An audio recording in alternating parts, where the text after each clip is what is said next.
Welcome along, fellow time travelers. This is Scott Cardinal. Today's micro lesson is a quick overview of the history of Friar Park. These cool facts are provided to you to try to help satisfy your insatiable curiosity. But they could also be used to impress your friends and strangers who might find stuff like this fascinating. So hold on tight because we're going to go through these really fast. You ready? Here we go. Friar Park is a 19th century English country estate. It is located in a small medieval town named Henley-on-Thames. It's located 38 miles or so from London. As of the date of this recording, it is currently owned by the estate of musician George Harrison. There are no tours. There is no way to rent the place. There is no way to get past those gates unless you are invited in. And chances are that is never going to happen. But don't take it personally.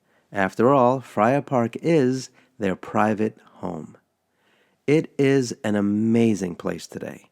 But it was even more amazing from 1895 to 1919. You see, during that time, it was owned by a gentleman named Frank Crisp. Some people like to refer to him as Sir Frank Crisp, but he wasn't knighted until 1907, and he wasn't created a baronet until 1913.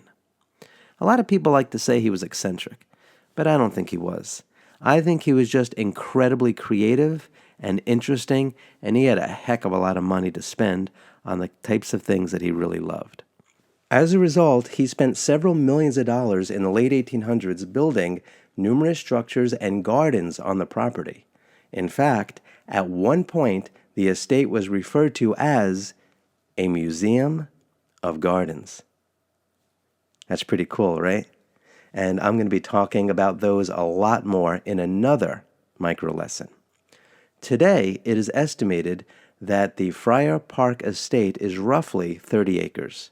Frank Crisp began buying the land in the late 1880s, and eventually he acquired roughly 62 acres.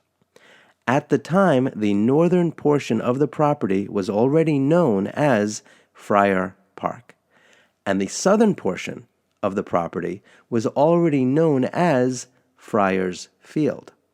Each already had its own residential structure on it, and its own approach driveway. For the record, no one knows the real reason that the properties were called Friar Park and Friar's Field. However, there has never been any historical connection with any religious group. There was never a monastery or a nunnery on the property, and the mansion itself was never used as either. In 1889, Frank Crisp hired a local architect to design the mansion and the lodges and other structures on the property. He then ordered that the existing house on Friar's Field be torn down in order to clear the way for an enormous man-made lake. He next ordered that the existing house located on the high slope be torn down, except for a few structural walls. It was there where Friar Park's mansion would be built because it offered the most glorious views of the surrounding countryside. Frank Crisp and his wife and children lived at Friar Park until his death in 1919. At that point, the estate was sold to Sir Percival David.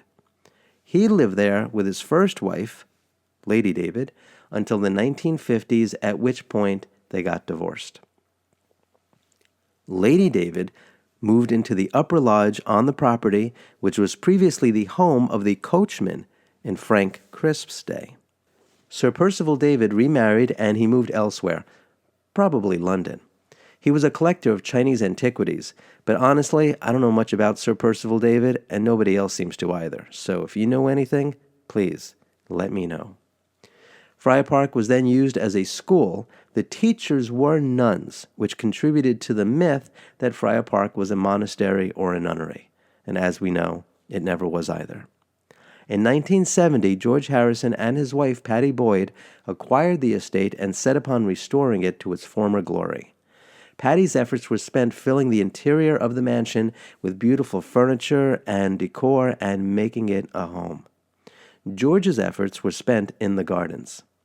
He also built his own recording studio where he would write and record and produce incredible music over the course of the rest of his lifetime.